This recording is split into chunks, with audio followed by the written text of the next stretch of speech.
Padre Pio was a friar belonging to the Capuchin order, known for having received the stigmata, and therefore also called the friar with the stigmata. He was born on the 25th May 1887 in Pietrelcina, in the Campania region of Italy, of course.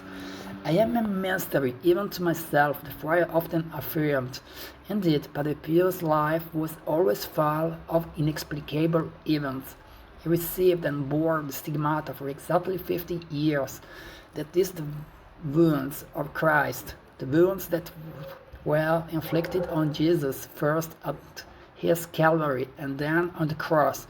In addition to having pierced hands and feet, the friar had a very painful wound on his side, but as he once stated, one of the wounds that caused him the most pain was the one on his shoulder, which in Jesus was caused by carrying the heavy cross to Mount Golgotha, where he was later crucified.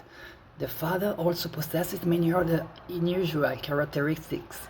He emanated an intense perfume of roses and violets, a perfume that could not only be smelt in his presence, but could also be perceived many kilometers away. This was, in fact, the main sign of the friar's presence and protection of his spiritual children, and of all those who simply turned to him asking for help. Padre Pio was the protagonist of countless episodes of bilocation, or out-of-body journeys that allowed him to be present in two places at the same time. Many people claim to have seen Padre Pio in places far apart, while the friar had never left his convent in San Giovanni Rotondo near Foggia in the Apulia region of southern Italy.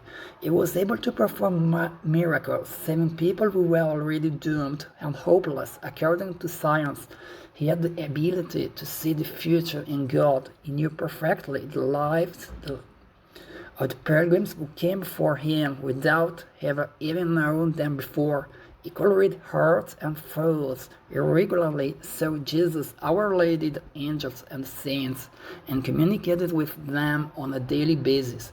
He also had the ability to communicate with the dead, and especially with the souls of purgatory.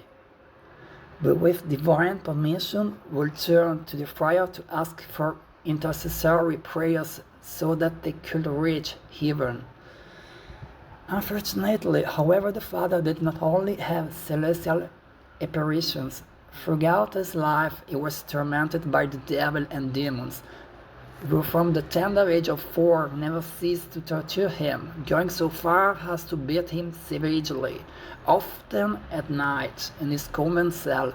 For the people of his time, Padre Pio was already a living saint, but the Church did not always look favorably on his actions, sometimes even doubting him and taking sanctions against him, only to finally realize that Padre Pio was indeed a saint. In fact, on 16th June 2002, Padre Pio was proclaimed a saint by Pope John Paul II in a Holy Mass celebrated in St. Peter's Square in Rome.